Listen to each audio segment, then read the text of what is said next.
Imbul binaka na sema tikumai.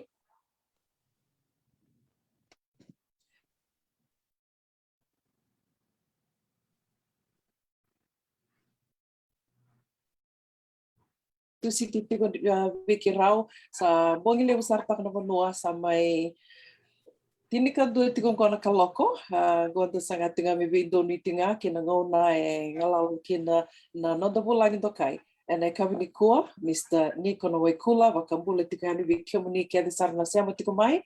Kilango ito na vitala noa, onisa nana makisari tikumai kina wakaliabu. Unangai kiri tupe, menangai tomana tikungayani na wakambula ene kawini kua kangai kinda wakatali tungana noda bulangi dokai. Bulu binaka tupe.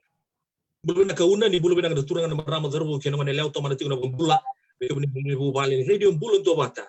En kabi binaka ede usabari tegi chiko di kuwa na ikatolisinga veketu ya sanango kabati lising benar pun lo mani viti saat ini kan dua tangan keloko yang ngona ni nonton vital lo juga ni dan kuno lebo merke pembuatan disangga ono tangan keloko pada nonton pun lo mani viti oke itu bagaimana ini turangan meramal terbukit nangone lewa tapi ya lebih sih begitu turang kalau pada sana ini kemarin nonton berdua tapi bukan lebih turang main rekor tangan lo mau dipenuhi pengetahuan yakin dan lebih barabi ada biar tuan bianu dan dalam desa antin kemana tu penuh di sampul di mata bina kemai dan bongi binaka itu telangan ngomong binanggo mau kumpulkin buana nonda bulangi dan desa rongot cuma main kiri itu tukun nonda bitang noa lebih besar lebih wasiar ciko enak binang tu tapi binang ni rembul binang ciko nanti waro telangan na pagarau masuk betika na baru taruh dari di bulan Tobata yang kami di pinggir rabi naik Mr. Niko na Waikula nanda kelaira di loya makan di desar na tamban na ninggele marroy nanda kunungan LTB mo ito nangona LTB itu kena ngononggo mereka lebih tahu tul sa bulu kata nanda pinggir rabi tiga bunga apa legal office saya kya atau nangona sarle head terkasar na legal department pokoknya pindah ketaki rawa ni restigo rawa da bongi binaka di turang ken marama terus ken ngone lewa da live searching ay ngon ko video bulan to bat sandor kere ya lo binaka ninge wasiat ibani so di share taka cukai na vital nongko na bongi binaka di ko bambo to na buai na rawa ni sumi talanga na bota taro bimbi na vital no to vital no kina vital no ningel bongi binaka di kuwa tan ngona asiatan cukai propose bill 17 bersama yang sana sampai sekarang number 22 of 2021. Di sambulu binaka saka Mr. Nawikula. Nimbulu binaka. Au madal teke wala nga nimber ni tos nonto vital nawa. Ngare. Nakawai cukup biau ya unan kunta betong ko sa me kau coba tolu bi retuna visa. En allegation ni membala te chungana bilngo. Ni veka watukuna na vida na Facebook post kasauchi inciting na kena balambalya ya vavuna na nonra kawai public anxiety wat kena public eng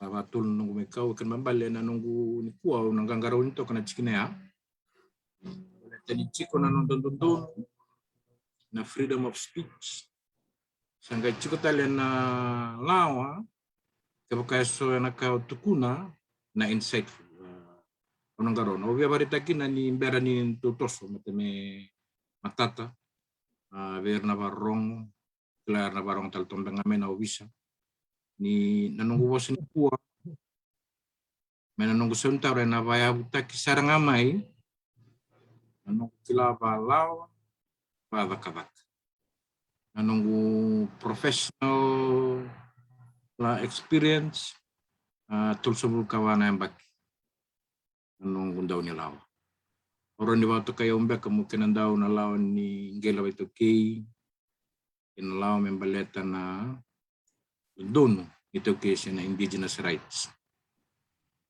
enabaya butek telanga nanunggu suntaro nanunggu mamadala ni kuwa nunggu taka bandende nataban ni matambos singkal marui singkabitu na baki wati ko kina wali glopsa oleh senior legal officer, oleh manjen tambani lawa, manager legal, oleh wini wala tundi, se secretary ni NLTB, mekana legal advisor tangan. Tembale, ya, gawa matata kaya na yabu, ni bonua, ona wosta kine dai, ona toka ngai loma ya, ona ngangarauni, meka kundo na kau tukuna, narani babu na me insight kusiadap, na babu na nanungku mai kautali. Ona dendre bici na onongko, nabi cikina kan bale mendangkaro nabi kada tukuna, na kau na boski. Endo tala na kau biaba kurikia, sabi be chin bekana baki tiku mena chinin rondol kachini na advocacy. Kembali orang ni watake mo undau ni lawa ningele na takatakan taban ngel maro ni kan katolu nanong ko beta na advocacy ni human rights na pambimbing na indigenous rights.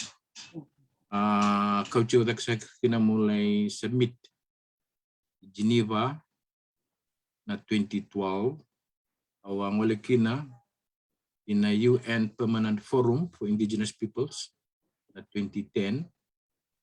2012 awang wala sa kina Geneva mulai submit na Human Rights Committee, doon na Human Rights Committee na adana na said membaleta na lawat kede garne batuka enday na entitaw kay laws na lawa kabamal malumtak na nandodonu na itaw kayo kakina na lawa kam bukod lewi ng basiliwa turanga kaya do kinaika awalay batutu talanga membaleta na belenga yung nandodonu itaw kayo in a UN Permanent Forum na 2015. Ito alay yung batakina lewi da may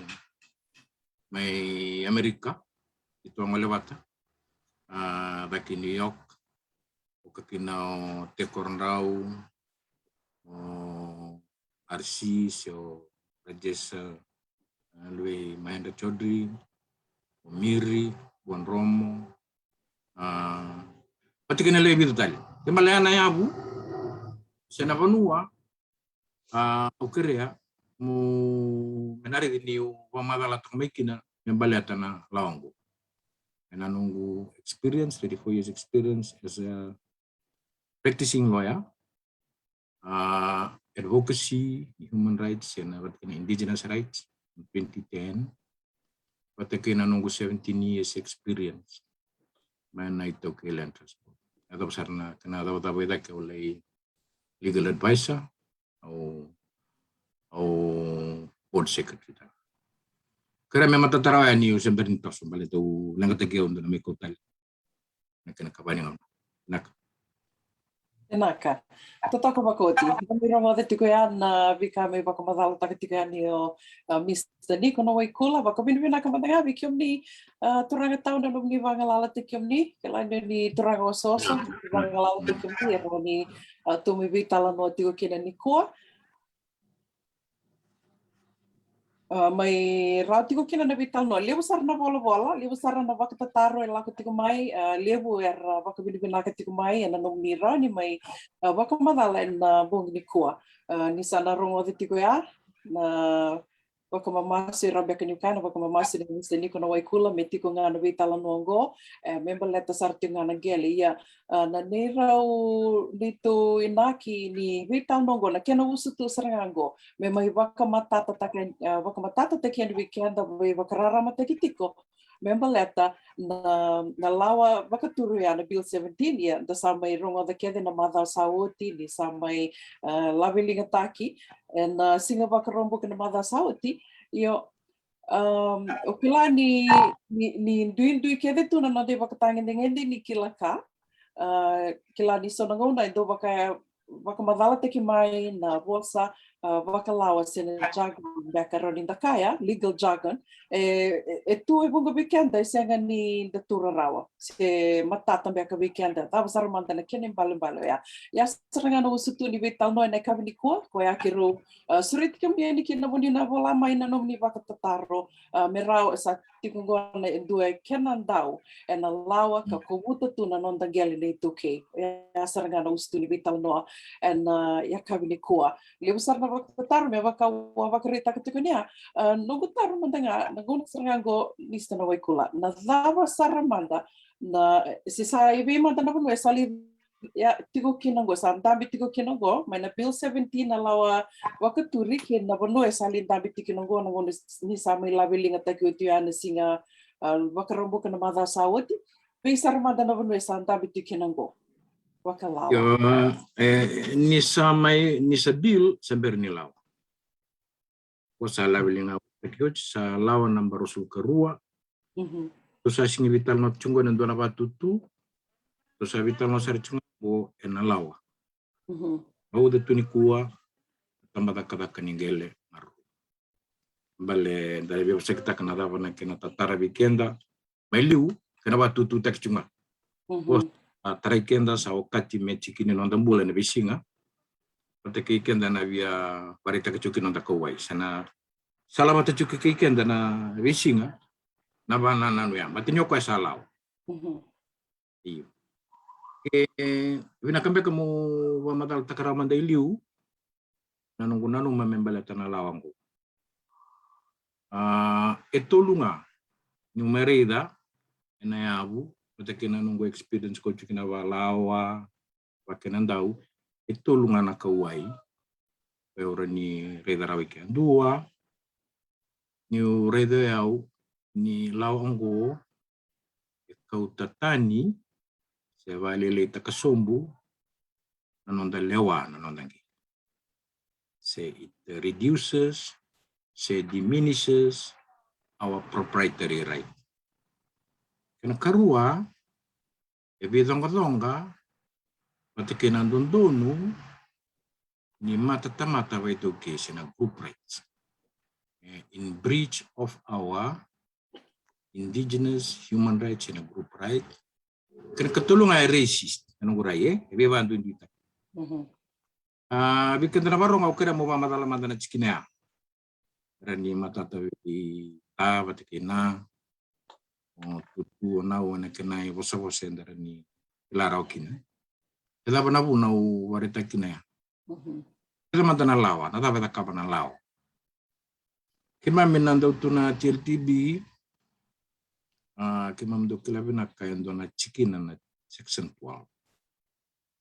Section 12 wakato wangu maina vei dealing pika kede wakakaba na nomdela ningele waiko ko listico se karando na vale se ovia bolitaka se ovia mokitaka se ovia pledge ndo nangele klisto kina gori mo krea na kana vivando nui maibua tambata kata kelmar se babalangi na vika kede all dealings mo require kina na consent.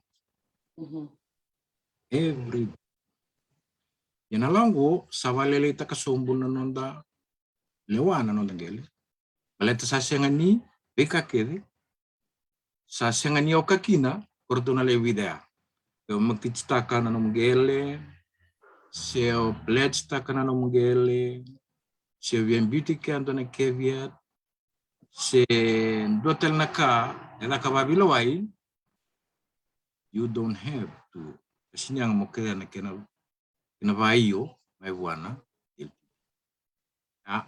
kinbambala sa valele takasombu na chikini ana no mulewa isin ko lang aya kana kina lawai katongu e vata usanga wana TLTB ni ko kere ani me vaio sisem kana lawungo sa valele takatalngaya se kaya kina babalang ko liu it will be in TLTB's absolute discretion to grant consent or not. Ye kaya sa balilita kisa tukuna nga enaraw nga ni refuse tak eraw nga ni siya nga ni bayo kaya na TLTB baka na non na bayo na le bridge tak na lisi se na vidalachi at kinandun ito nila. So nanungguray ngo na kinaya pa loya pakinandau ni laungo ya valele takasombu nanonda lewa nanonda gele mana kena tuba kitumaili kana kena matai kerua au kayo ya unyo ko vidonga donga vatikina nonda dundun itu yo dana taronga manda nada bana nonda dundun nandundun ini toki vai butake rua ni UN Convention on ILOC 169 patikina ndo tele na yundri kami mata chui kanda na yundri retondo kana matentu ni sianga ni lawa injina ya belatan ni okachi metriti menda senta kaya rabandonu e majority na wale bandonu kina majority kina mbale sa okani nonda international best practice best value kata kena orona chikina kwa na ILOC 169 batikana yundi kuro kaukachi kwa ngo ni vidongo batikana lango ekato kabangui nimbera na matentu me bisa utakan na lao tatara na non rambola ni toki nundu no me konsal me vitano batikir me katutula me non rabaio kan se bale mongela kuchuka ni na palimeji usakota juga ni nanu mumbeki ngona lawa ngona kena bibos taki ngona non rabaio pachuga Tukila telemenan dua nabi yang bagsawati 1970 Constitution, 1997 Constitution, yang kami kautan na 2013 Constitution, untuk kinaya. Nanonda dondonu, menda vaio rawa. Kena do ebida na lawa do wetu kaitu na lawa tambu. Lawa tambu na lawa embalatan NLTB, embalatan untuk lain itu ki embalatan na Fijian Affairs sebirtale. Ya vatambu ibandua.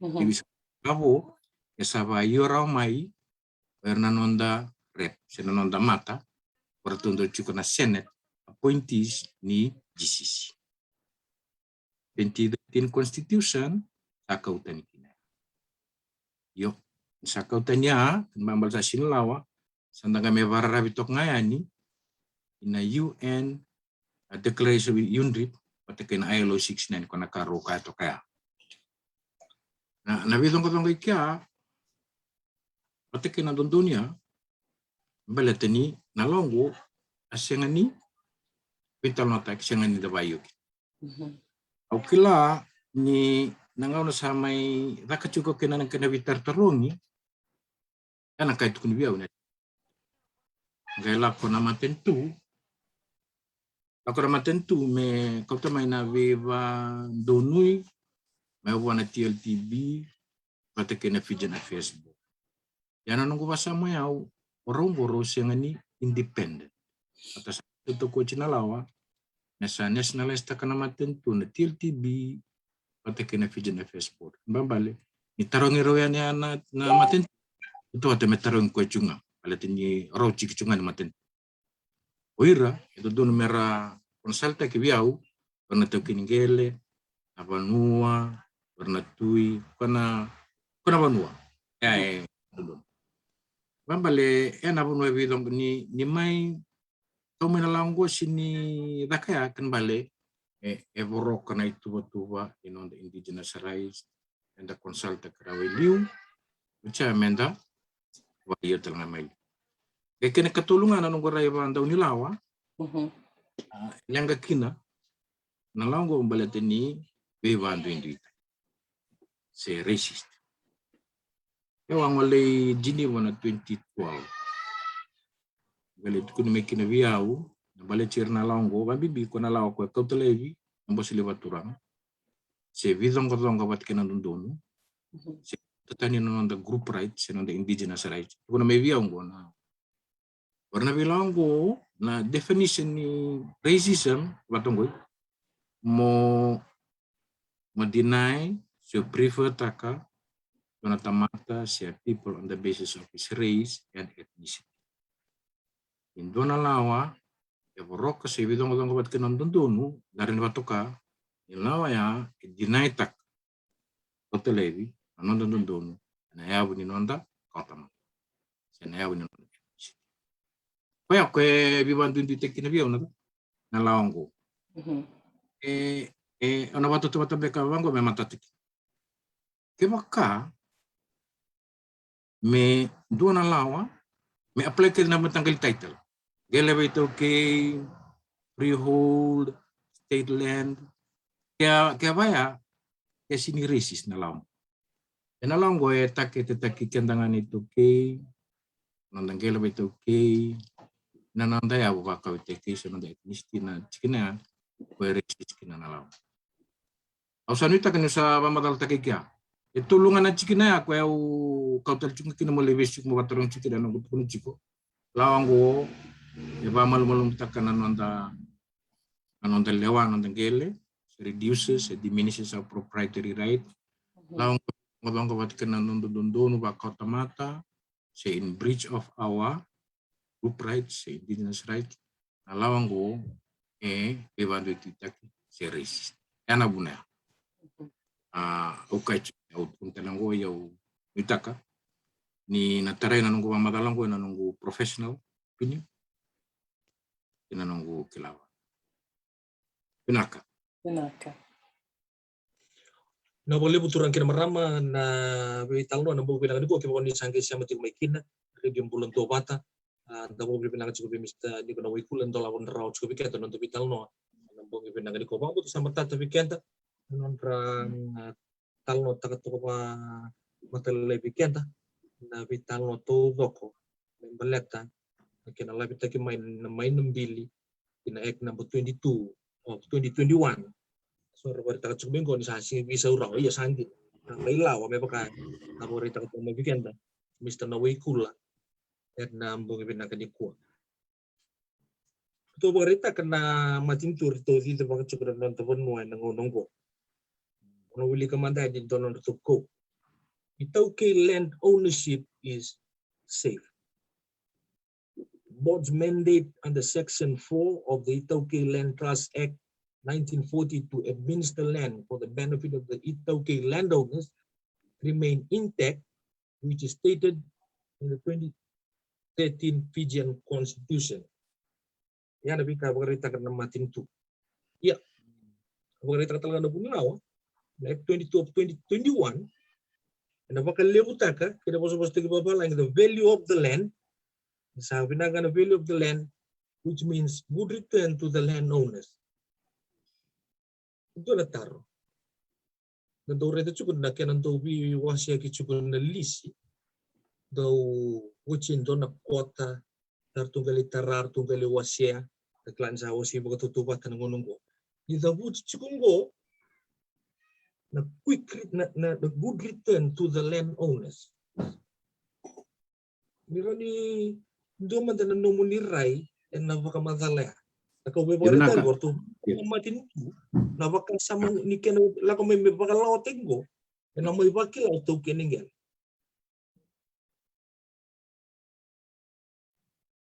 Pinaka au warang otok lam nitar au tobale mo wasi-wasi mo ran yung sa umendon dua. Endua na panua ani tukuni kina nanonda ownership wata kena control wata kena section 4 intact totale na eva madala ne dauni lawa ni navali utaka nanonda ilabu ona kere mo taro andu dua mata yo mata yo nakat mo baratanggo ni rokowa na nona rai dauni lawa rokowa nona rai orang prime minister rokowa tanga nona rai orang dindu mebiau mo bultabu rondal yang gona nungu rayo yau nungu embaleta na bamadala ni tukuna mai ya kaya na turang attorney general inabali utakan nona ilabo na keni songo romadonas iyo era unin jinangur yang gore chika langanin dua na chikina lelenga ikena bisuta kini alaw ising baleta mesulia kina virtu nandondonu na matentu mertu bisuta kanalaw inanortu watu lewanga keba kamandang ay binakabike. Na lawa ya kain tu jamota ko mortu tawr tal tingamay. Wamaral tak katang gua babinaka anortu consultation. Berne tu kinigele bibo sekta ka kauta menon rawayo. Aranon reket. Kawarong non rawatutu na daw ni business. Yo, orang rawatutu na business kana binakabikenda hindi na binakabikenda. Yan ay karuan ni ka meta katalangakina ni berbisno law metawri talangamay nanon rarai warna tu kinigele rawayo romay. Ocha mosanangairan lay bisotek. So binaka sesengan binaka. Sini pakabaka ni kanambul na lawaya. Endon chunga. Wana matambos. Wana matenditu. Evitar tarra. Kira nonrna gele. Resulema non rawayo imberna bisotek.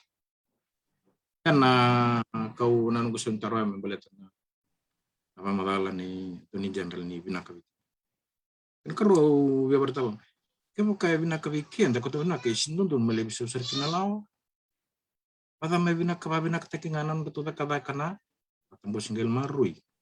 Sindun malay wamal mulum tekinan on dalawan on tenggel. Kau tuh main binaka. Yo, akaroni nominitaro, awalnya kayak aku nama tentu ownership is safe. Matakinan on a power. The TLTB and the Section 4 remains. Ketara manta ownership is safe. Ownership does not matter. Use. Ano wang at kananggele, kung bimbidak. At kananggele tunga bangko. Ano mo wang at kangawi kananggele, kung bimbidak. Ano kuray? Solia. Ya, ebunika wa weekend. Palite ako sa nakasamihan tu kin weekend ang onongo. Menda token ay do sambul na pasyente ninggele. Yan nanon da well. 5 nga na pasyente. Dini da token na. Yo de rada kada kanoro me kinora ba ngatak. So ya nakabito ko na. Isang sochi nindo na kana nom tuke na nang wang tanga ko ko to me kinawi ko na binaka bat kinilaw. So wenda ren tuke na tu. Yorang na lewang tak kan tasulia ba uchikabira berlay make my. Kana chikinya. Kini katolo ni akaya. Nanona kaukawa TLTB na section 4 remains intact. Okre mo badala na chikinya. Na ya orang teman gue itu gue na NLTB butik guna manda na TLTB apa ya butik na nonda sulio kan nonda ngil dua na lawaya ini sebenarnya kaya awabuk kurang telesa ambil tu nabi indela siro wana tako so wana nabi eva madal tak konsal sal madal tak juga kena tu bona kena ba ya non dita kenda endam bulo kenda rambula talangana kanda alu bina kni bayu pergi bayu mirsa bayu mai sangga idambe ko ya bina ndam bulu lawa ya peste kinada native land peste keni tabia ada kaboko na laungo mama non atakuko mama non to batikeli Paterna Vakandara di KKTV. We have equal access to native. Wamadal tachu na kena tayo na la bimbingo. Ina nonda lomo solio kedene tuki. Nakako ni bula ngau kenda. Mendam bula kenda na vidu rumah. Yo kena kesule videna kena kesulia wana matin. Nangona peste kena langgo tukun. It is the greatest goodwill and greatest act of trust. Maybe kena itu kita terobang pun dalam tekan dengan kesilapan amatin kubur. Dulu. Bola kerikin. Ya ulah kumanda usana la kwa totolan section 4. Section 4 kacungan. Na absolute control of native land shall be at with the native with the Rotangil Marui. Yang alam gua sakau tetenya.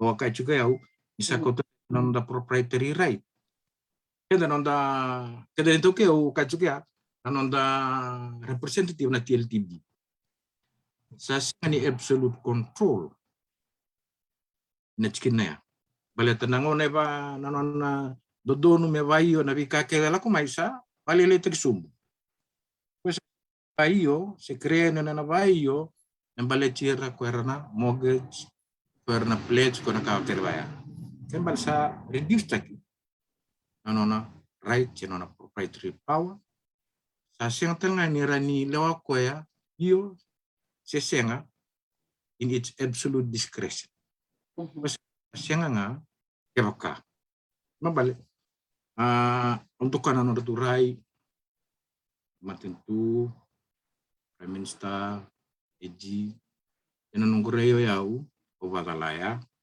baletna o kaua sena pawa TLTB nanona administer takana nangele baletna nunggurai ni lango esa bailele tak sombo alilai na chikina wareta Binaka. Binaka valeu ninguém bito toka mai na no taru ke kai sitigo sana wakta taru ni takini sana so mitigani ne na mai waka madalu tukan weekend Mr. Nico na waikula and ya kawini kwa and dona taru salvata taltinga ke no sana wakta taru ka yave tiku mengo go obia waka ngatak ngayani se obia taru yani me waka ngai dua senga sartunga ni kila na pika so wakalawa kamanda o eu tukiningele tukiningele sangi tiko na TLTB sangi tiko indu ela komai ertumu lisi takatiko nangele lisi tiko berto nangele yon lawa bongo keni bale sa kota ni mai na TLTB na bindini dinati esa tiko ngavi yau ni tukiningele wata ki koya kamai lisi takanangele santo no beka ya dale. yeah.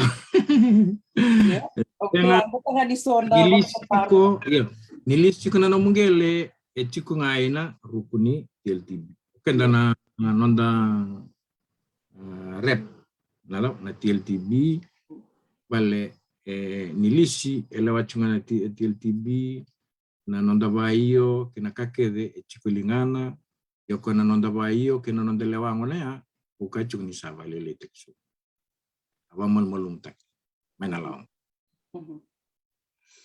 nak Mr. Nico sa tos ko nando bitalo na radio bulon to bata nang bugwe na kadiko ako sa borita ka chiko kento na laongo pero boste lang if you like it or no ko sa law iya na dapat to roni zakaba mo to kento nito kito sa kundu ramo sa nga bakaliw to ni kedi obasa nga bulu libo bango sabi na katalang may bisao sa tos ko na ngauna binakata ki mes zakata ki non tangele libo non tangele suko may lisi wirna wekanda ramay zakata to sino mo li zakata to sa kamay pa mo zera taltu waya yo ke bukan tuan na kamu di pagarita kami bukan tuan loya ninggeli tuki kento na pipara ramo te kon ron di pagador bira tuki ninggeli reno mamerlista kan non rengele na sabo ni raw ni tuku na be maleta merraw ni metusui kenta te kamanda may na kawi tuki kina wata saratuki no warna wekanda kanda sando so satu no bikin sa kanda may second class citizen dito di nangaliliw tu natangel menta pa kang katakan se tabo manda erinden rikin na menta pa kang tangaki na bukata gikenda non nangel non to no laman gobi naka unawasya talbarua na matay ni kawani varita kamai ni sa tunggo bakalawa ada bandaran takawakina kabakada singwan dunia ne karua ada ba menda takawoken dan tangele ni kali tunggo menda narani tumbu dakina na nonda vai labo beka sina kena bina kabikini kena matai salawa tunggo mbale sana bula batai bisinga binakata sesenga oka si binakata si kawaichi ko bebatakan da kawaichi ngango biso ta kasana nga mamuda nga nalaw yaba betu kuna lawa itu kuna nanondon dua, darani ko to babilawai. Au na numo yau, chiko na yau, ke kau babilawai na lawango, na raw ni tukuna may na bilawai ko na tul na kaya. Ni walilita ka na nung dakaw kuwa, roka na itutu ba nanda tutulu, racist. Kaya kamandang ito ko na may na matabilawaya sa nabundo ito ng kabla ko ito. Dua, rua, nalawa ito ko na kaya dadating doon nakandaraw ni peaceful protest. Dabarita ka nung nakaway. Ang nakawa, yun apply ta ka na kina permit. Kita na permit, pamurian na ito ko bando na may biko na matentu, dabarita kina nung kinakatulungan mo biso ta ka na matentu. Inabiso nga na matentu, nala ko may na pinjing-jingi. Nanawara ka na pinjing-jingi, mandanaran ni Wanuinui, inabiso na matentu, mandaran ni biso ta kinanalawa. Kana chikinya. Kana karuan ni nomni pamatala ni kay. Nataminta ka bukan, sa liw to ng tanggil. Doon ka,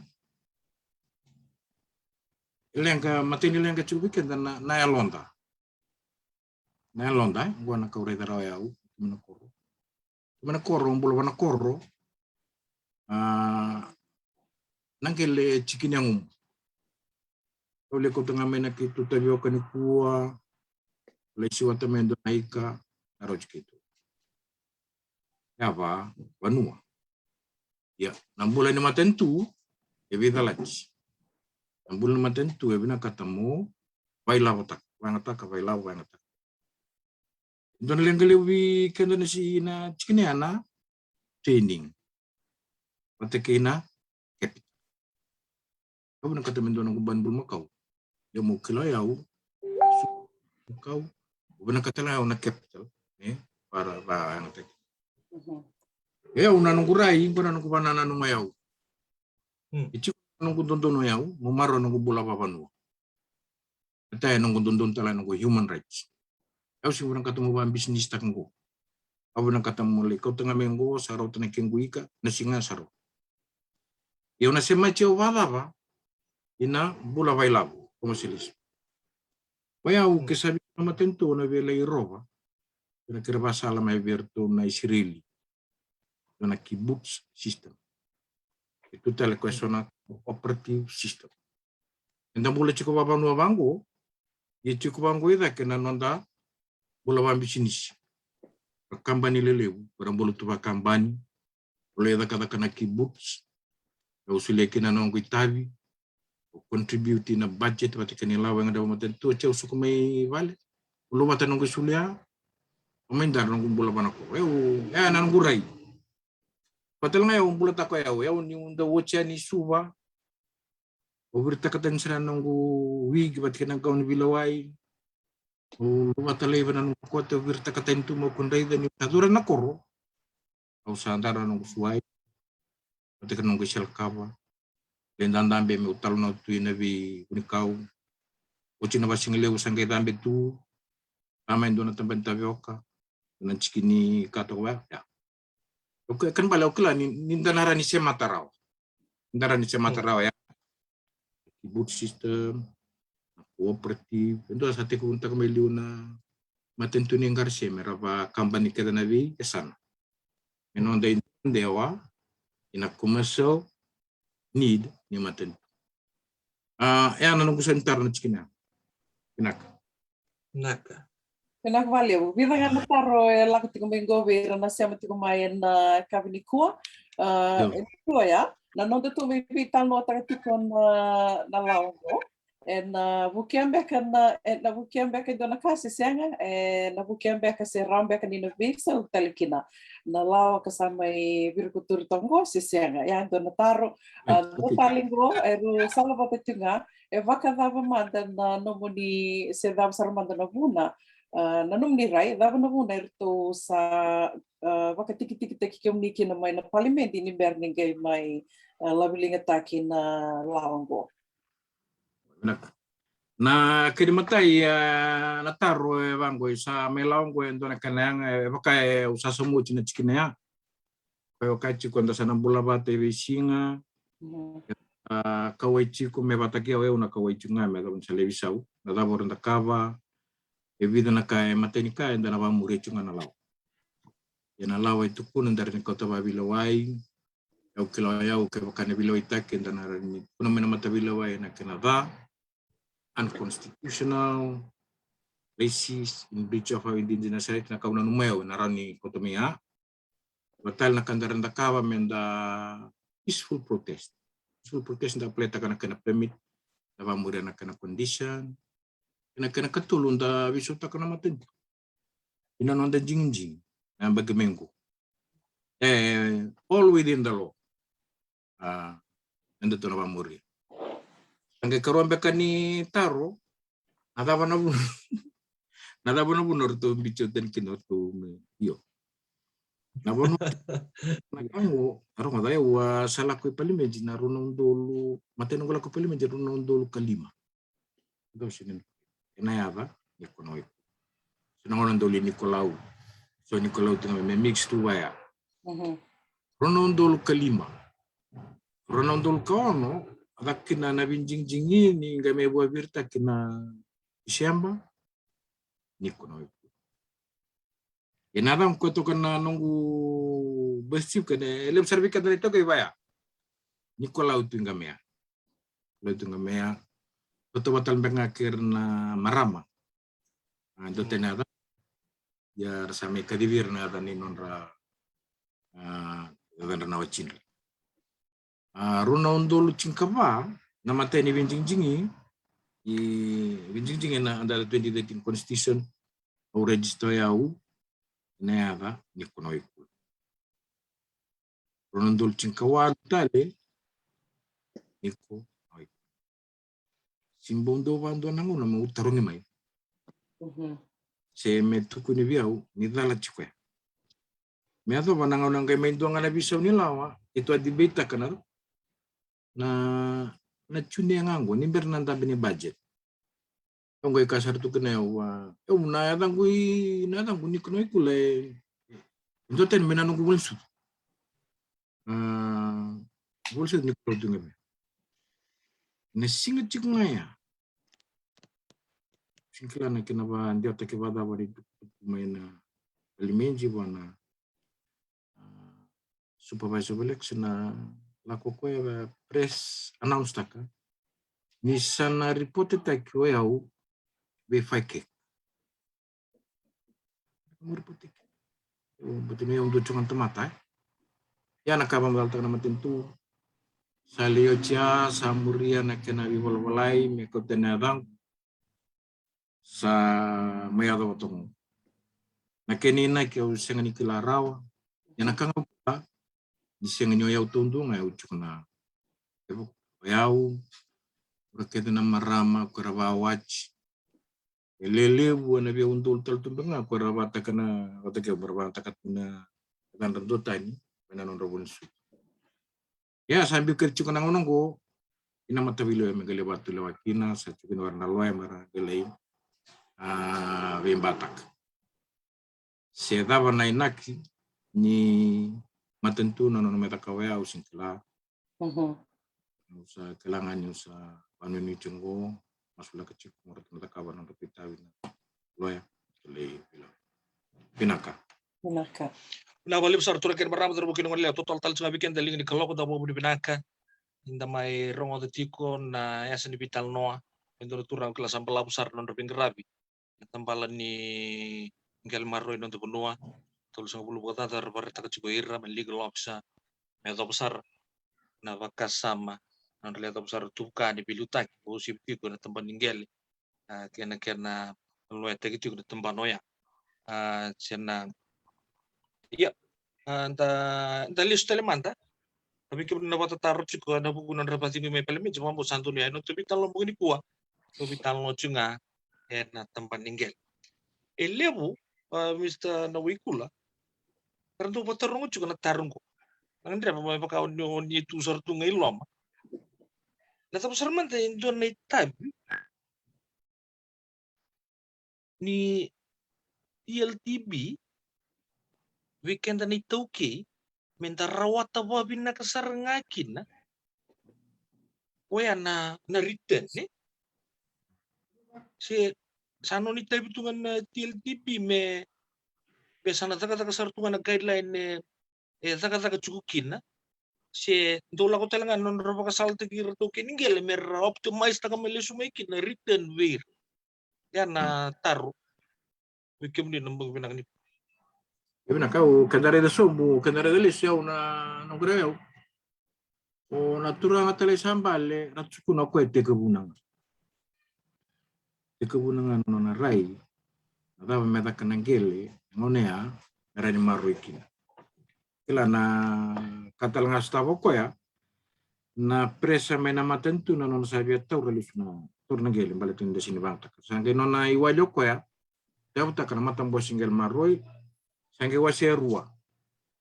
Kau mentam bulakina non de kubu wala kana non dangele wala kana ndo korokoro ko tondaku me equality of access yo sangkai chukuna taru enonita vina TLTB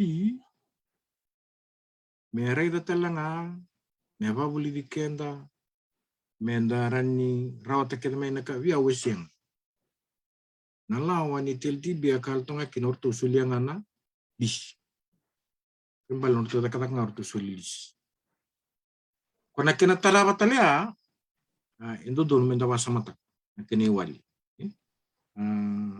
dana bil tegir to chuna TLTB yo to kata ngamen nortu lawa yana nortu lawa itu nga solia na lis sini tren tekiko muteo takana no mukambani mukila na susuwaka semukila na susubul makau morane banget takana no mingele mebina kabiku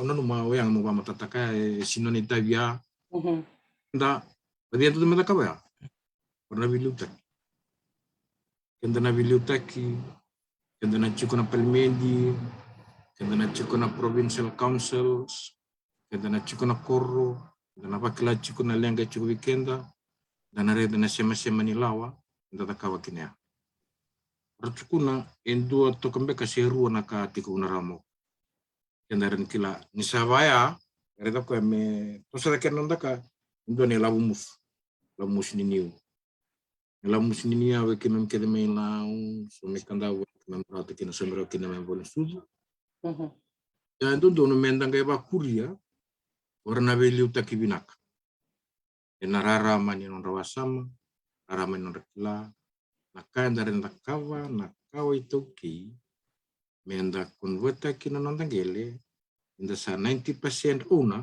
dan 90% wealthy tungai linganda ini China dina tudoko pena ko vale kami takir to chuna TLTB betul tatakan har kunur tulau Penaka. Yo, lebu tiko na vital noa lako talitika mista na waikula. Tuku ni tikina ni na TLTB na ngonongo. Sa senga ni bakami TLTB dua ngana isongo-songo ka na matambose. Rede tiko nga bakatamba ki dua se na nono tu ina kisaranga. Meru turi tiko na gele. Lako tiko na vital noa ni TLTB sa lewa kede taltunga na matintu. Na non tu baka yo ke na non tu baka senga esa la ko talinga mai na lewa sartu nga mai na matentu do na taro ya sindo na baka sa me la ko tipo baka talinga kina go ke baka senga ni yo na tu ke ningele gendu be la ko mai be me lista kana no gongele au be senga ni be na kata me lista kana no gongele au na lewa imba ka dit kino ya katolunga di taro be ke ni na ka ni ko esa vida bata mai na vinting dingi o kila ni nomni va kumadala tiku ni tukuna tipo menta da ka nga va kuntundu na ka va kumureti nga na ken lako va kalawa menta na wara ka nga ngona beletan kono go sa seng be kani dona kaira ni da ka ba me viso takikina na lawa ka sa me reputur tango ye mena sana wara ka nga va binaka wara nga va kumalu on vinting dingi na mbaki katumai ye nanungu taru mantanga ya go Nisa sampalawu na nomuni tikumay na palimenti, may tawo tikumay gosa, vida may na binting dingi pakai tur tikumay, sa saramanda na nomuni ray may baleta tikinoya. Nanonda kila nibu katalaga bikan tanan nana makitu kina binting dingi na bak katumay. Is it really going to happen? Kaya nga nataro. Na vale, ora kira mo ando na salabatikia una kena tauriando domai, na kena matai, taramanda may na kena matai. Kaya namatay nga yan. Lima ba tamo sa mata kausa yo, kena matai. Kunaka. Na TLTV, na bital no nga sa tunggo, na TLTV nga na matintu. Na iyo kinasensar Ya naka. Ya ora katal tok mena kena karu. Yo. Nangonong ko ena vivi sa unilawa, may naruno dol kadiwa, sa may bukiki na TLTV me doon na linga ni maten. Semen doon na linga daka-daka ni maten tu, doon na kanada balang ni mesa ko sa nationalized. Mambale sa maten tu sarang na TLTV. May liu doon doon to kana prestendi doon na chem. Prestendi meno na representative na rananji. Siya na maten tu Vision lao sa siya ngaya, sa bukle vision ngaya. Chairman, ya menon day liu ni kaya ndo waktu kai na maten tu itu. Dodo mea independent. Yang go, sa may vision ya sa kina chairman tungang go na prime minister. Prime minister is not. Nalaw tele may liu na board, TLTV board, do levi da ng jingi ni Great Council of Chiefs. Menon da matayan na ito ki.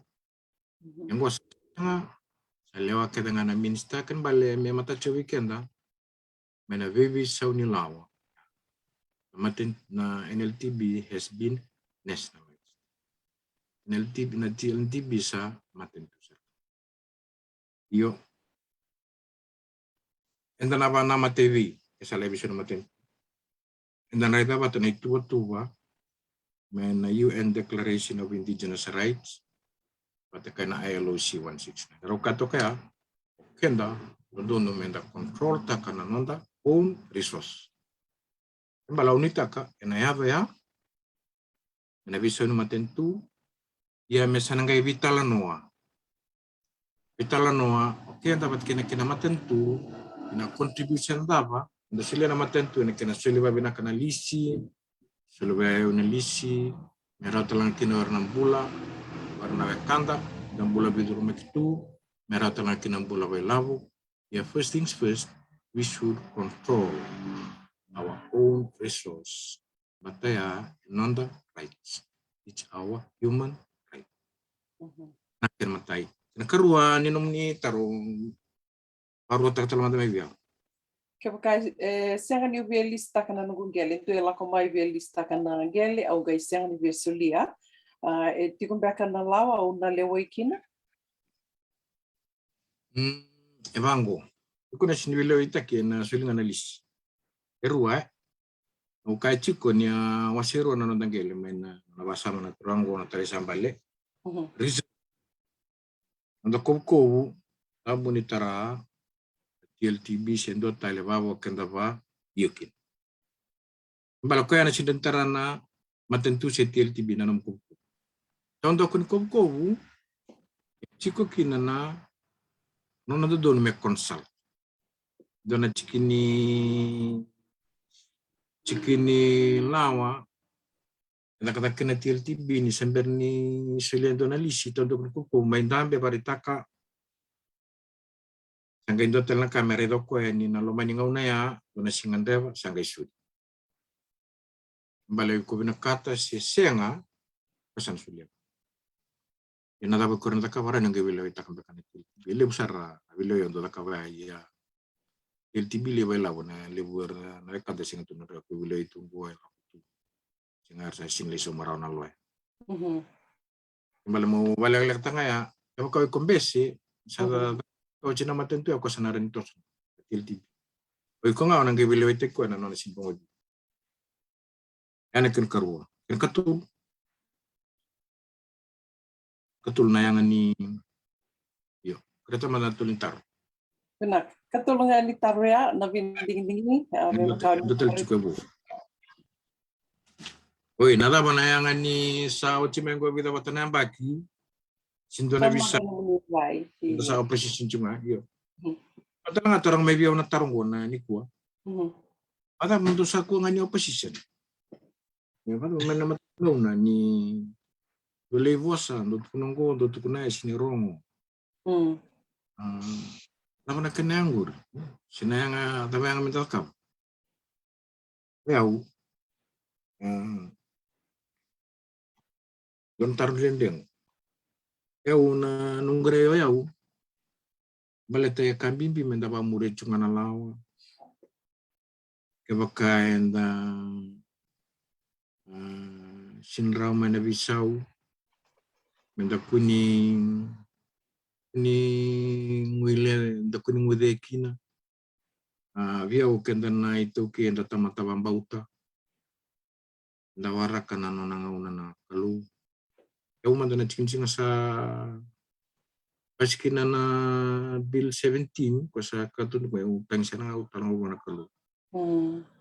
Abang pala ko na niya mamiyon. Nang natapos sumakin na niya mamita. Inakini sa mga ngaya. Kita teman-teman bau tunda warakan na kalu. Nang balabungan nga una. Kaya na matata may weekend Alenga tori kenda tu menda huli babi na kamikina. Minda nangelay. Ato menda bisau. Minda numa menda nalakawa ket. Kasi ni balabung beka na kango. Da singkila bali usara na lenga tu weekend. Ni ndabarra ta kama balabu si balabu na ngauna. Weekend nabikanda sindakawa. Dodon menda takawa. Kaya menda nangelay takawa ket. Dan make sure dan takawa ket nang sa almek. Pinaka. No boleh besar David Talon na pagbilang ni ko Mr. Nico na Waikula na pagbilang tagtalachungan na Indonesia mo cuma na radio pulon tuopat. Ito na kau do besar bawa buku ciko bawa ulika. Kaya di urete ciko ele besar na kampan lelio. Terlito ya besar tu non tanggel maybe. Dua ento musik besar na longko. Ento bakas sama tak kembali nangau na tiga bukin na. Kau tak kena berita. Kono power plant li butu ya mai wilo. Karena mereka kanta mai imitasi. Dulu musik cuma dengan lo di oira mentanga, siang mentanga ni se sona puno ya sembera mentanga di pandurin bir na libli bertusar tu ata ha. Kira pandon roi ciko mai. Kini ke ruangko. Na company libu ya. Na nona generate takatu na milioni boga milioni. Chini kai bitu cunganan dole ba lesu itu. Meba kame ilabo chukuni lisi me suka chuku bir nataro singin raw nintu na law eta kabona TLTB kemudian nimbala ni TLTB chini kai bitu tungan may nangaw neng dole kina nata buna singin ni risk tigi mantanga kina meron boleh ba kilaw ba kasama taka alaka mo Mustafa may taka na vital no patikira indo na kina uruli putaranga kwa rele wastu ina kina bo natarungo nata puna puna chini kabitu tunga kina ndong la sa panjin jin etundo na time frame ito sujugo kina ti sana ba tunga ya to puna ba tojo tikningon ibura Mr. Nawikul. Iya, benar kembali. Na leka-leka ni kani sawi na political will. Kendo sara dekat tu na lang. Emenda biso takababa na bata usar nga vera na welita. Reviso takina lawa. Reviso takina policy. Reviso takina programa nya matentu. Ada benefit kina oira. Para sulit juga meneliba-liba. Inay kain do don malakobi. Aku lah yendo rerida bali bunin dari ini. Urtu ya urtu token di libu urtu buku. Oke rabata pun tanah batu bali buberna nonton daun bili utak. Nanon rabatu lo abinak. Ina political will. Morte viso takana lawa. Ina itu tu ni matentu me balu sibirto. Naka endo don menon to sewa te deserve sewa distiarai. Nanon gunanum. Benar, teman itu nga napagtataro lang tigo may tarong tigo kina na dubulang ito kay na kabini ko Mr. Nico Nawikula do tale tarong kyo to kining gele kauli sitak nga nanonggo gele na sala lava na yang kinubia na laungo. Kaya ka o lisi tak nga na nomgel. Uy. Yan na lao serangango en darin rei da vinaka nga vera na lisi chiko. Okela na bona le ya mai kina vera na ronga tanal. Na ronga de vera na businessman. Waktu tu ira. Bale na vinaka vi kon bale tani kusani sini le stalan TLTB male krewa ka vinaka ta memo pristek nangele. Seme pledge taki seme da. Bale na langwe vina kanjina verna lis. Tena lele kita na nonra kerker na TLTB pa malal tawe kede patena tona buna lak mekina lang pa sando lak tona kerker ale bintu bango. Itu kana iyo mata me vina ka teknologi ka sem. Sabi to kana la me rekeden go me saku ni kreme. So kaba kawi ko lis chiko e vina kawi ko na lawang. Baten san sinianga mana lesu na TLTB ena lewunaka kuna vika kwa vareta kita kumaya. Sana takabanga anong dodo. Nak. Na yang talanga vi token ingelo. Yana baleta kama da nanongo vakasama ngo Mr. Novicula. Sabina kato token ingelo me to soeva ke nanon lisi, me so ni lisi. Na rambe kani ko kato soeva ke? Endo tani na lawango, endo tani na lawan ikanda to seda kanalisi. Na lawan ikanda kanalisi tukuna tunga. Mana via China mbaki se via lima na mbaki do me da kakina na kaya watu kaina reassessment. Embalo ngano na lako. Endo tani me kongo baleta na kenando kiri na baio konsen. Pendindi walilai. Pinaka. Na bali besar na vital no na bugu binang di ko pampo ta sa sumi ko na patataru abo binang na bi antan to pata chuna radio bulon to pat ore tongo di santa si tongo na to na u na non to vital no ya ndue tarong main to tarong saranga di Mr. na wikula me baka saranga na non biuta mai lendek ngo se ko na lawo bungo na kaya pula to mengo na zabu na buna sianga ni mga taon na po sa babalain ko modify taikina me postal babalain me sutaka ng unonggo Na zabu na buna sini modify taikina na lawo me sutaka ng unonggo. Waya? Non taro sa nga. Ha? Hindi mamata na tapo na kinibal-bal. Why did we modify this law to suit The modern time. Modern time. Sa sampai kana bal-bal taro ya undan dito kana nung sirek kana kinibal-bal. Yan nakasar nga pala ima yung kubambot nakasar nga ba bisaw kinalaw ko wala tayo suta kasar nga lawan ng unonggo. Iyo. Ndo tala taro la kumingo kung saan toso. Iyo. Kung di ba ka matatagamanta ng duin-duitiko ni bisaw tayo kinilawa kina singi bisaw tayo. Natapa na kinroon duin-dui apa mo niya sa Rochi baka na Prime Minister more revenue for landowners. Dapat nak kenal duit ke bekas ngibiso tak kinalawa. Iya, kaya sige bisaw tayo kinalawa. Apa na pinakachukup ikia mo ni se. Bakato kami kato ko ni sabi so ngona law sa ngay more revenue. More revenue. Via weseng. Senga ni kau tawali umena revenue along. Nabuna bangu. Na revenue narangan nila kamay ke baka isul nangalala verto na TLTB me raw na non tulis tekngil. Nalanggo esinsulo verto na TLTB me wali wala la wali wala lis. Ngo yung balata lang orang na tenan ko satu watch. Tenan satu watch totalmente na extra labo. Na bararota ka non bisnis biaw. Na balibta ka na non labo pakaira. Yana sinibalibta ka na kailaw na TLTB. Kaya kung dito kinanong guray. Guray na bisyo nila ngo ena sini vale buta kana ilawon ti mate madanga ni kale go sana vale lita sana senga na consent fee ndo wanu ni sartuma kina no na TLTB balor kina ko san sinda na consent fee meleta kina na tanga TLTB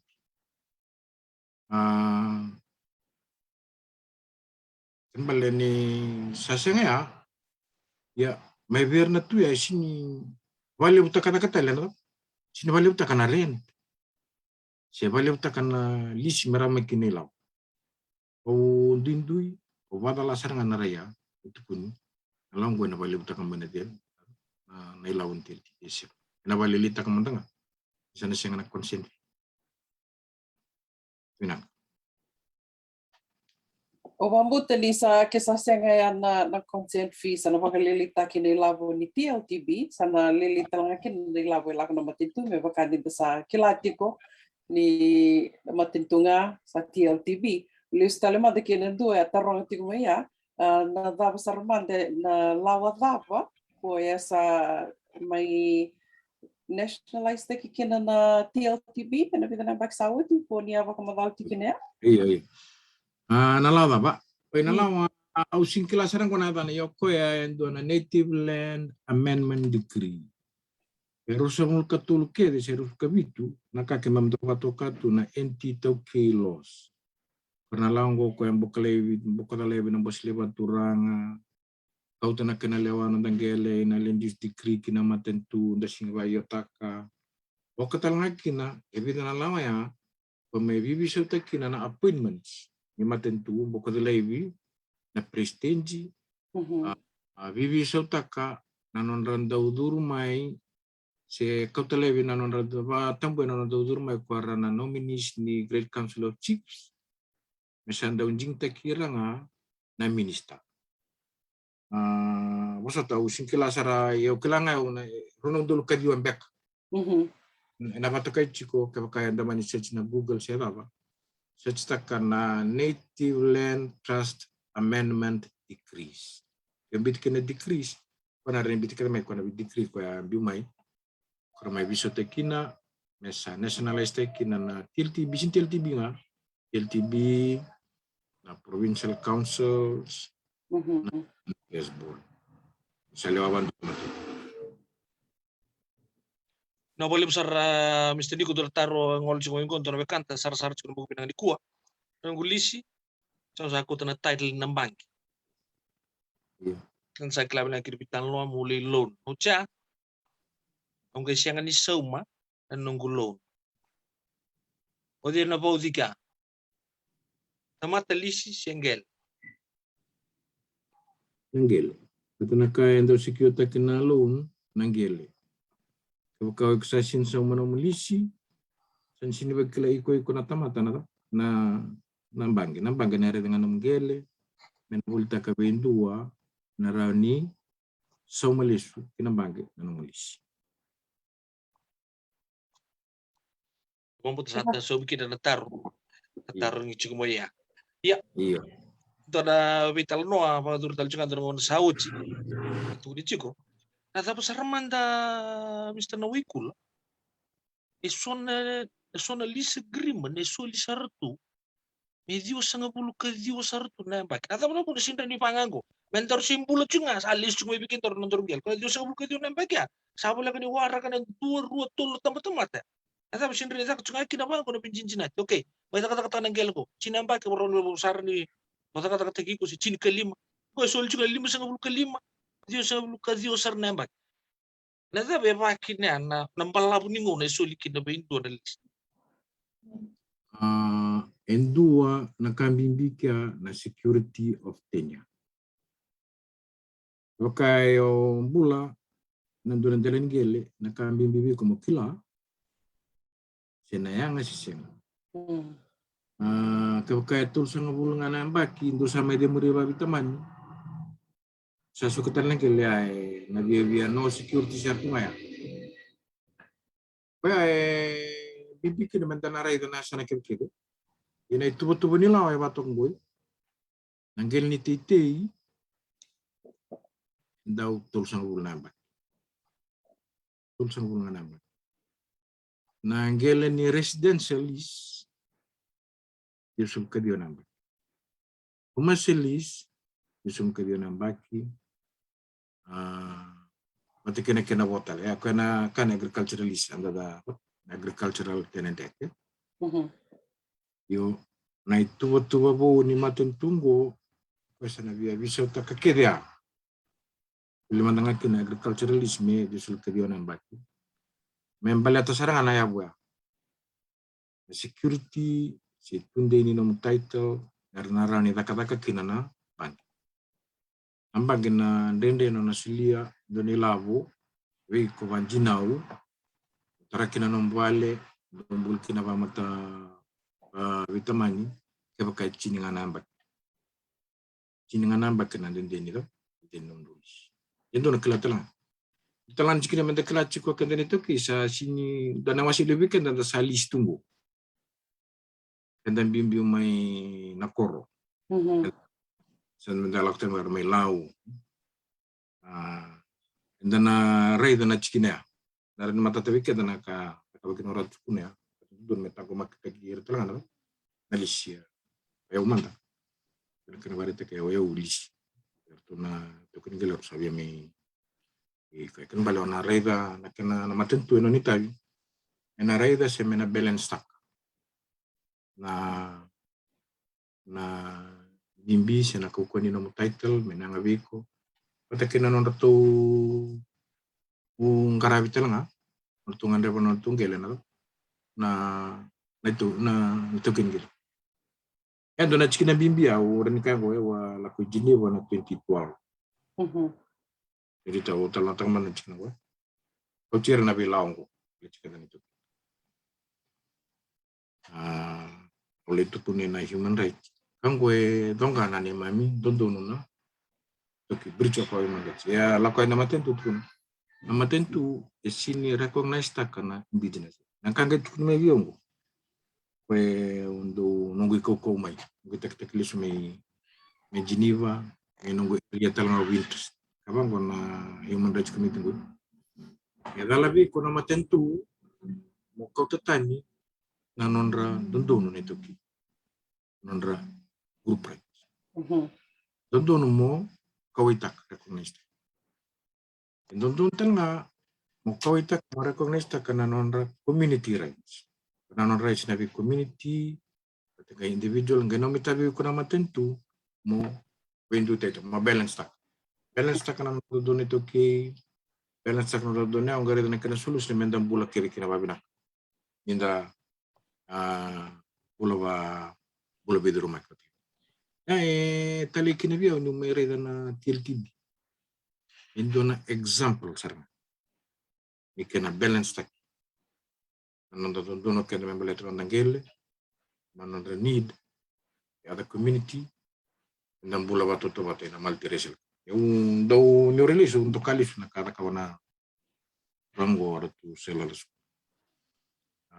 na kena meteo ya bunalo matambo single marui me red kenda ndara ni bula batekina na kaya nonda na nangeli bitonga endo na kena do kena barita ki ni taro baleta na bindui ni title so chini so kembale na kambimbi ka wana matentu meraida bula na kawito ke so tuntu kini gela bat kini tunga ngandre bula tale warna bi mata rapungu mendam bula watu tobat ade mo se the balancing of nananda don kinanda reche eu não gole sume au mereda untuk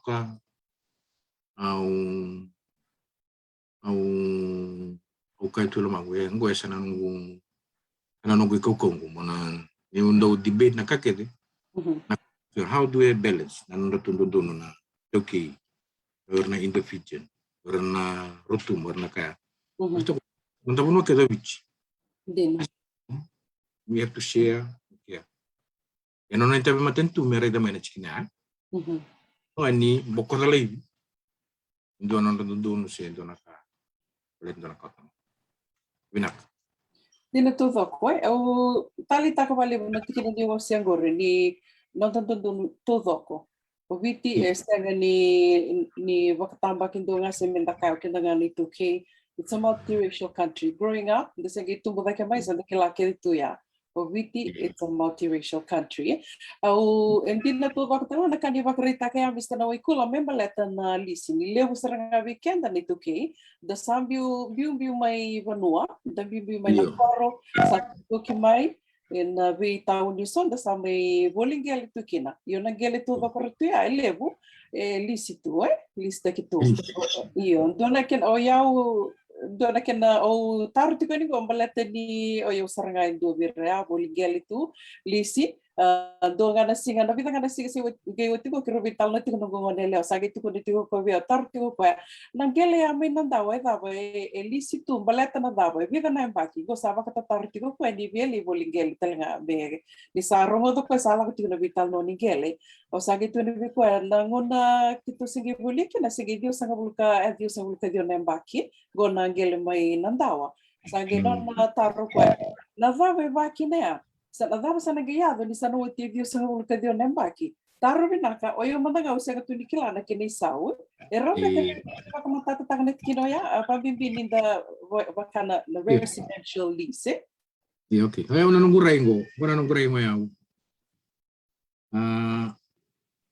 Kendara ni vital no, me vital no tak babina. Kendara ni bulia tale, vital tale na matanggali tayo. Atunggo siyan sweat tulungan ang bike. Nanggele. Ya na vanua ko ilo manitau ni. Inandrendre biau. Semua basa mo takani sana dava kede. Bernalisi kede may nantawa kede ha. Para pas orang kila ko ibe ya. Yung balendon mendon ay tuba-tuba. Nasolever na matentu nandondonu. Menarani renew taki. Narani chunga kini kaurea metos. Kalau tena dona lenga lewu, kena no stava ke sa baba yang don ron lisika sa angela kumurtun tekenge lo sabe mito. Ya na iwali, endo don merede mai na matentu bia we rarosar na wali. Batanga era bayo na to kingel, era kretango, era renew tekya, baleteni ni ang menda bulak. Ya. Dilangan ni sa batia illicit na housing Yeah. Housing siya to kiningele nembal-bal ni sada ba muli si suka. Yo na tarong. O natabo ni sa no chungo na suka. Nala kumena nang kila batu na yang nom dumbul tumika batake nom do vitaman tinutudok. Do nakaba nom do vale. Nakakadai. Dona kandende kesa housing sena state, do policeman state, sena TLT di memesa tu mesamet kun do bangalang. Mus. Kaya danari da rasta betal nga may lebuir na kanta na kinjia. Yang dari juga ni kay bich kinjia. Inda sinire da juga narai na tenan ko sini kinjia. Kedeket. Nakede na laku may damay tu. Bale sinon dalyang ka nga, non dalyang ka talang. Tinuturo ko? Iya. Binaka. Nakawaliw. Untuk dataro pamputin sa bobolang talis kan may tapos ko na vital no at pagkunan ni ko so kan dataro era bagrita ka sumisyon we kanta antu ko lami ko ditungkel itungkel la ko ani mikitulis sang taka kin lebih bakat toro da kita satu guni mai ni sanon na matin tu bisa ta pembeka vakinoya sa kira-kira sa kami na maramo ko metarung man din natar tuno ko non tunggel tunggu ngolel wikim tu na TLTB satu no kor sa non na matin tu rawa ta di paya Ende sarabiau me donangele me tunga bango me bukimero au lino na badam be kana matin balata bango nangele be tuki sabandi takimai na biturang banua na lawa na 1874 kumay na 1905 para may Soviet keda na 1986 sa kilay umo sarto nga may ka nagabang kila bituki Menangone me domingo, nanggila nga rin ng tour na matentu, kuya, indo wato kay na section 8 ni law ni kwe nganrevi for public purpose. Pasal nga. Ini nga may tukun tunggo si ni tukun nirtunggala ko ni taro sa tour na matentu, taro ni lista. De tour na ka na matentu for public purpose. Ayaw siyang bambot. Nagkaroon ba ka nga ni kaya lakman na ng kubasama, siyari kaumbok kumbeka, pati so nanggila kaumbok ko, alay itu wawawa to na matuto ko, dapat ko ito na schedule A, schedule B. Yang gila ba kang go, ala ko ba ya, singi matate, kaya baka kami teorilis na maramang guri, napamatalte kami, siya po pa, tukun ni buha, lay bukit kinabasa kasaka, ano itong gilin, doon nung ginangami to. Ang gila itu, ang gila begitu masa kami punya gila matin, oh lebih gila, siapa? Binaka. Binaka levo samai obambo te satong buki kenda kostel ngona samai. Nawali besar. Sibitongona tini karua na rosa nga bulo na miniti bekito California vakabini binaka takitiko bakalevo kina nanda bulo lagi dokai Mr. Nico na waikula na bangalala tiki ko tiko mai be bakarara na takitikina na kavini ko bambuta ni levo sarangana baktataro esa somirawa ia Mr. na waikula ndoga na taro ke bakai so na vitar tarani kiki omni baleta nikela na vital no na kavini ko na rauni na bakadeu tatale mai so tal na baktataro si sombekan na vikai so na vikilatu. Rambe kan ni rabi tartara ni bakadaba. Yo na tambangan na messenger na chuki na niko na ikula. Facebook dia. Yo na Facebook Messenger. Nga usomsara ni kinom nitar. Era atau tolo tumbu ya. Bate dole bunga na ono ndo na Messenger. Kesa lakna nam taro ya usa somsara ngan nang talang ya. Kutoka. Yo tolo ya na email na balabto. Habis na wikula uwampo din sama itapo ko non to vital no pero kau ni sa kata kabuan din de na tambaran ninggel non go ngolean kintu tula ko may nalaw ninggel to sa lebu sa kinon to bos nada pa turun ita ka ngor menom wiba kasal men turraw ni bakang katak siya nada men tur nanguni sala ta men tur muri men turraw ni itu tuh ni Dios sangat pula pasien non tunggel non temen mo endo na pakasala mo sila birto kinigel raparong tunggo Iyo benar namun ni baso cuci di basa labir kena tagi how to utilize it how to get the returns media sa hulo na pasien de talengay iya oi individually saya mau bisa kena toboni no Murai ba bisinisi, mbola ba bisinisi mo disiplin takiko, mabanga takana mungeli. Balo dura mo takataka bakoko. Ebi awe asin rout. Nangan rebikin na matentu, au ko no wanu ni chuke sa biso na matentu. Saya ngamenda teo buta ke lebunaka. Lebunaka ko rani marori ke dapat. Begitu na example to kayo na cooperative bat kina kibu. Ay na level ya.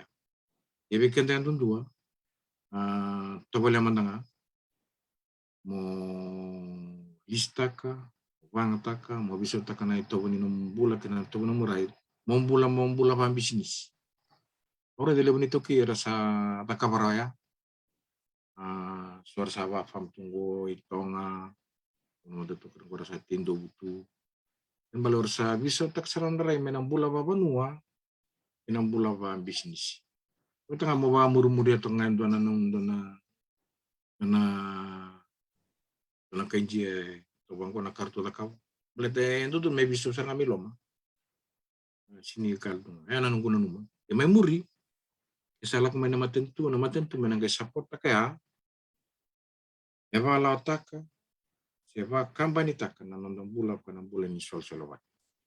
Kaya ni pau tukuncukin na keyboard system, batakina property, batakina provincial companies.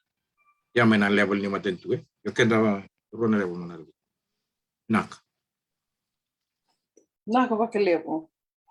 Depende o talaga ni via você berni may dava no tutu vital no neka biniko. Para kau na turun ng binang go mo pa binang kamantanga buwan no to plan. Mr. Diko na wikulo kelas turun ng osos da po binang. Mabimbin on tu wala rin yung pulong to bata. Oleh mai. Bukan tu naman may vital lotak. Ito na kain tandaw wala taga wala usar tu ke no to bunwa. Kuya nanggel. Yo po binang di ramay talo no sar bukan tu weekend. Usar na bunwa ta sa rongota pamputan ni sa mata ta weekend. Akhirnya khusus telengai di pikir ni, uklan lip tal tu anak taruh si veteran, ya salah kalau kebikian tenong tengon, pembinaan itu, pembinaan. Navalu. We toka ruotak nga ke baka ni via vitar tarani ke mista na kula sa sili tu ya ko na viva kondo nui nangalala mo ni na vitar tarani wa na Facebook Messenger ni ko na kula rawa tu to tolo na bakilise talani sena somo talani na no ni baka tataru samay dawa talaga ni ko na ngono go na itakitaki we na ko baka levo na siya matiko mai we na baka levo na vitar ke de sarra o di bako tamai ya bebu kita nga bekenta kita seringa na may bakrorong tiko and salika kamburakyon go sena patubata ni vitala nongo kiriti nga mo ningi wasia tiko yani na nondo vitala noa merani tabi bakarara matakiti nga kina and duana ka raunin da kai ni tiko seringa and uton da kede sarra o ya na nondangele na ituke Mr. Nico Noikula, do talaka ni via wasia, ni via tatau vira na nonda rasia mati kumai na kabliko. Yo babin orang ngapal lebu bi kenda na warung cuma yo nanganda benda bisau da masulaka in sebenarnya menda reta menda bambu dengan lawan terkoba dan awarakan. Tak bakalebu. Una puninda kua ke ratu pedeli na novo and the radio bulan do vata marroi tiko na bula ni kalonga te tiko me ata na ngona dana ga viru ngin do mo tiko kina ni te vakadeng to komanda. Ode.